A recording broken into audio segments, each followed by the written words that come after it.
নমস্কার বন্ধুরা, রান্নার আড্ডাতে সবাইকে সুস্বাগতম। খাবারের একঘেয়েমি কাটাতে বা মুখের টেস্ট চেঞ্জ করতে রান্না করুন হিঞ্চা শাকের শুক্তো।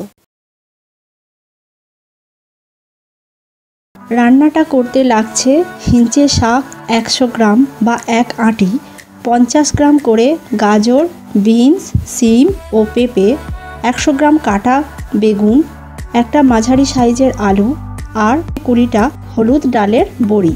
সবজিগুলো লম্বা লম্বা করে কেটে নিয়েছি। একটা তেজপাতা, 2টো কাঁচা লঙ্কা, 5 ফোড়ন, হলুদ, চিনি, স্বাদ অনুযায়ী লবণ, আদা বাটা, 2 চামচ পোস্ত, 1 চামচ সর্ষে একসঙ্গে বাটা ও 3টে এলাচ ও 1 টুকরো দারুচিনি একসঙ্গে বাটা। এখানে আমি কিন্তু লবঙ্গ ব্যবহার করিনি। বাজারে এখন বেশ সুন্দর হিঞ্চা শাক পাওয়া যাচ্ছে। এই শাকটার আবার এলাকা ভিত্তিক আলাদা আলাদা নাম, কেউ বলে হেলেঞ্চা, কেউ বলে হেলেঞ্চো। প্রথমে হিঞ্চা শাকগুলো একটু সিদ্ধ করে নিতে হবে। গ্যাস জোরে দিয়ে 2 মিনিট সিদ্ধ করে নিলাম। বেশি সিদ্ধ করলে শাক ঘেঁটে যাবে।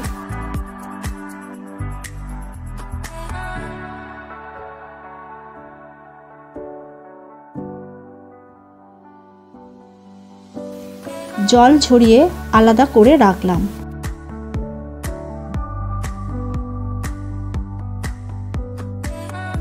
গ্যাস একদম কমিয়ে কড়াইতে 1 চামচ সর্ষের তেল দিয়ে অল্প লাল করে বড়িগুলো ভেজে নিচ্ছি।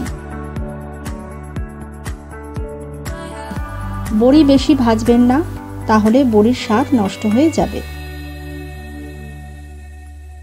বড়ি ভাজার পর গ্যাস মাঝারিতে রেখে কড়াইতে 2 চামচ সর্ষের তেল দিয়ে বেগুনগুলো ভেজে নেব।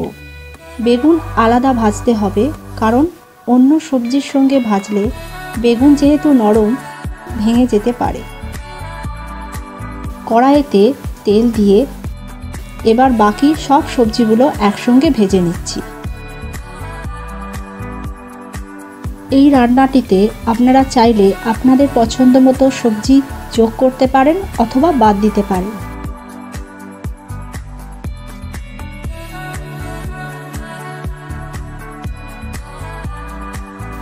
সবজিগুলো লাল লাল করে ভেজে নিলাম। আমার সব সবজি ভাজা হয়ে গেছে।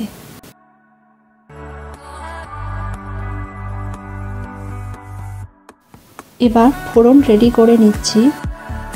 এক এক করে 5 ফোড়ন, কাঁচা লঙ্কা, তেজপাতা ও আদা বাটা দিয়ে দিলাম। এই সময় গ্যাস কিন্তু আস্তে রাখবেন। লবণ ও হলুদ দিয়ে মিনিট খানেক নাড়াচাড়া করলেই মশলা থেকে সুন্দর গন্ধ বের হবে। আমার মশলা থেকে সুন্দর গন্ধ বের হচ্ছে। দিয়ে দিচ্ছি সব ভাজা সবজিগুলো। এখন গ্যাসের ফ্লেম মাঝারিতে থাকবে।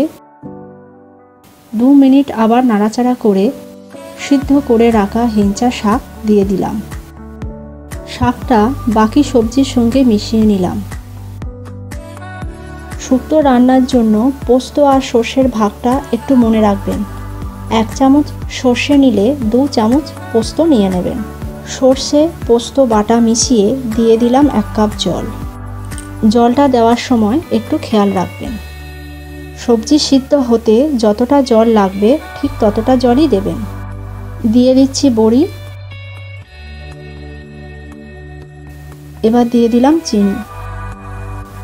গ্যাসের ফ্লেম কিন্তু মাঝারিতেই থাকবে।